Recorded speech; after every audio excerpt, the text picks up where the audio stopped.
John. Glory to you, Lord Christ. Now, among those who went up to worship at the festival were some Greeks. They came to Philip, who was from Bethsaida in Galilee, and said to him, "Sir, we wish to see Jesus." Philip went and told Andrew. Then Andrew and Philip went and told Jesus. Jesus answered them, "The hour has come for the Son of Man to be glorified.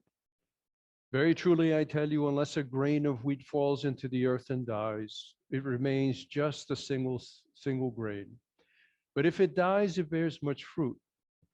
Those who love their life lose it, and those who hate their life in this world will keep it for eternal life. Whoever serves me must follow me, and where I am, there my servant also will be. Whoever serves me, the Father will honor. Now my soul is troubled, and what should I say? Father, save me from this hour? No. It is for this reason that I have come to this hour. Father, glorify your name. Then a voice came from heaven, I have glorified it, and I will glorify it again. The crowd standing there heard it and said that it was thunder.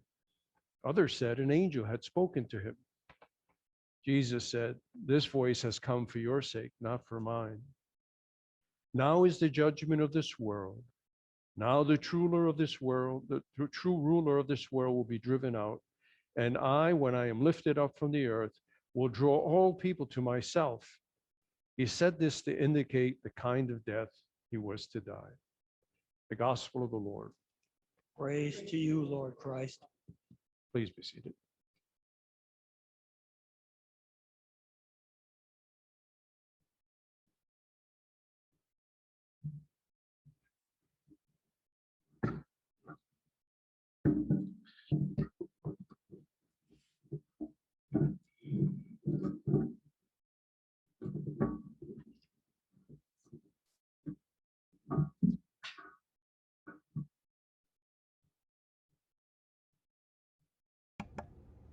Too much paraphernalia. Let's just start over here. Good morning.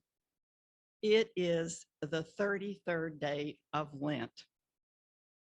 So we can almost see the end of this time of fasting. Last time I spoke here, we focused on listening.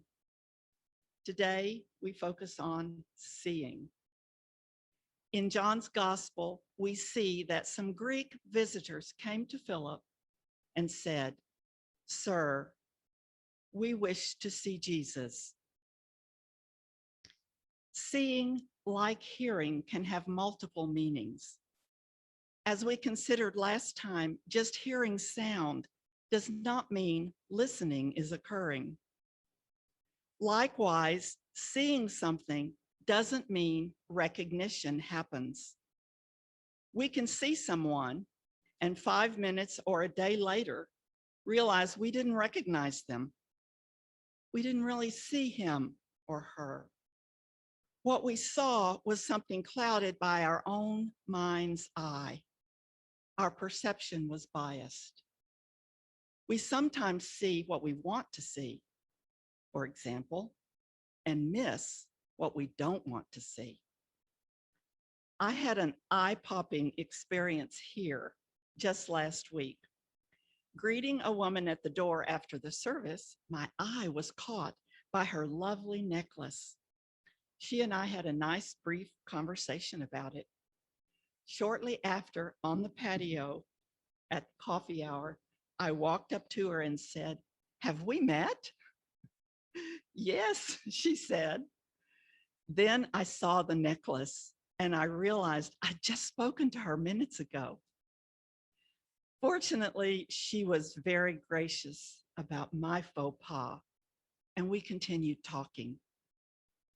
Upon reflection later, I realized that though I had looked at her earlier, I hadn't really seen her.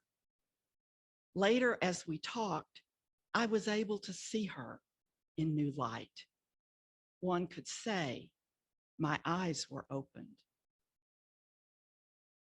"Sir, we wish to see Jesus." Through the scriptures, we find many people wanting to see Jesus for different reasons. Nicodemus came under cover of night to get answers from Jesus. How can these things be? He asked. How can anyone be born after having grown old? An unnamed royal official pleaded to Jesus, "Sir, please come and see my little boy. Heal him before he dies." Adversaries repeatedly tested Jesus with questions of law regarding the Sabbath, or punishments and judgments for laws broken, or to persecute him with shameful accusations, or to challenge him just to see what he would do. And as always, crowds followed him, looking for him to be taught, to be healed, to be given hope, to see the signs, the miracles performed before their very eyes. Many saw him and saw the truth, who he was showing himself to be. Nicodemus said, "Rabbi, we know that you are a teacher who has come from God, for no one can do these signs that you do apart from the presence of God." Others asked, "What sign are you going to give us so that we may believe?" Still others rejected the signs as though they wouldn't believe their eyes. Jesus once asked, "Have you believed because you have seen me?" He went on to proclaim, "Blessed are those who have not seen and yet have come to believe." Sir, we wish to see Jesus. Now, the other side of this seeing I'm speaking about is what Jesus saw. Jesus saw blindness and sought to heal it. Literally, Jesus healed individuals who could not see, whose eyes did not function, like the man sent to wash in the pool of Siloam. But his greater concern was blindness to truth. His primary message intended to open the eyes to see and the ears to hear God's truth. For all the weeks and months and years of his earthly ministry, Jesus showed truth through the signs he enacted, revealed truth through the parables and teachings he spoke. Jesus could be seen all along the roads, by the shore, in the villages, and even in Jerusalem at the temple, seeing to his Father's business. Jesus could see into the hearts of those who stood before him, like the Samaritan woman at the well with 5 husbands, like Nathanael, in whose heart Jesus saw purity. Jesus said to him, "I saw you under the fig tree." This seeing is more than simply perceiving through the eyes. It is also knowing through the heart. Together, the truth can be seen. The truth can be known. Sir, we wish to see Jesus. Who were these Greeks asking to see Jesus? Greek-speaking Jews? Curious Gentiles? Maybe, metaphorically, they are any of us. Sir, I wish to see Jesus. I wish to see Jesus about my grief, about my fear, about my hunger, about my doubt, about my wonder. Jesus answered his visitors like he answers any of us if we are listening. He minced no words. He said there's no time to waste with chit-chat because the hour has come. After all his traveling back and forth, up to the mountains, down to the sea, from village to city and back again, he has reached his destination. The hour has come. he sees the end of his earthly life, and as he has been trying to do, continues explaining what will very soon happen and what it means. Jesus sees the big picture. We often can barely see what's right before our eyes. We become captivated by a shiny object right here and miss the bigger picture. Jesus used the example of a tiny seed of wheat. He reminds us that if we want bread, that seed must be planted. It must die in the earth and be transformed. He says, then it will bear much fruit.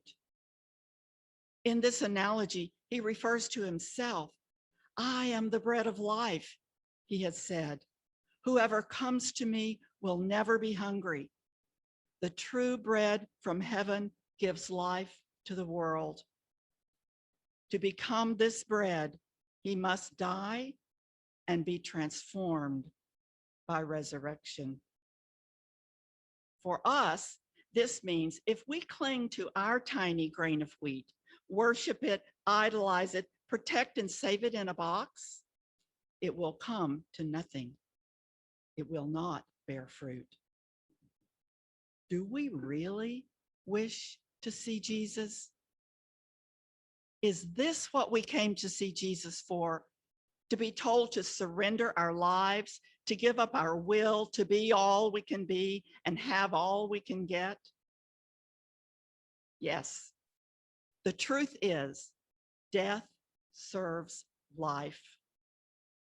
For us, death to the old false life births new true life. For Jesus, his death revealed eternal life. Through his death, eyes were and are opened, and the glory of God was and is seen. And we are shown the way of living life to the fullest.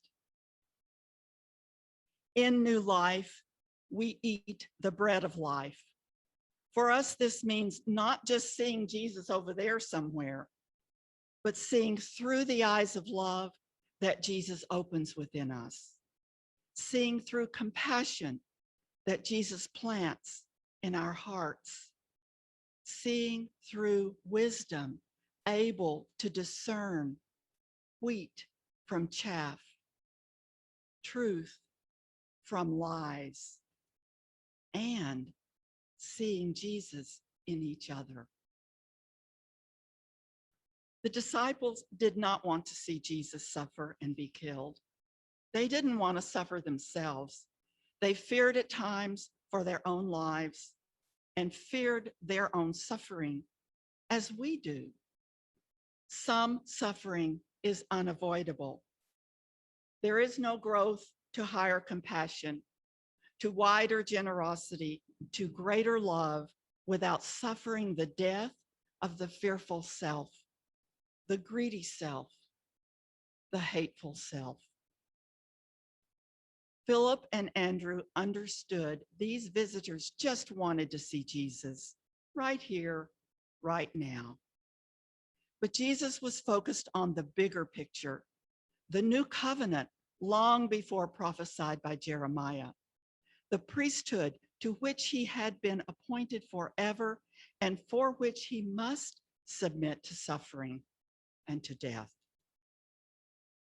All this points to the big picture we sometimes struggle to believe, a truth we often resist even in Lent, that death serves life. We don't want to die to our ultra-material lives. We like our modern conveniences, our insulating securities, our super comforts, and especially our shiny objects that delight, entertain, and distract us from the harsh realities so well that we can hardly see each other, let alone care for each other, our communities, or our earth, so beleaguered by our distorted vision. here we are near the end of Lent. It's up to each of us how we complete our fast. Can we see ourselves through a lens of truth?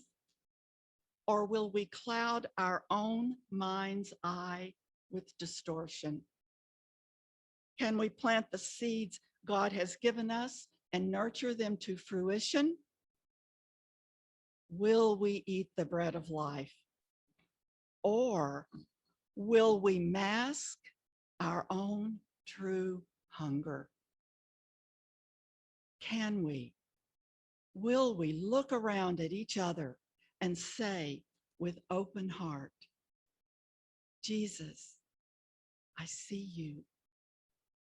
I see you.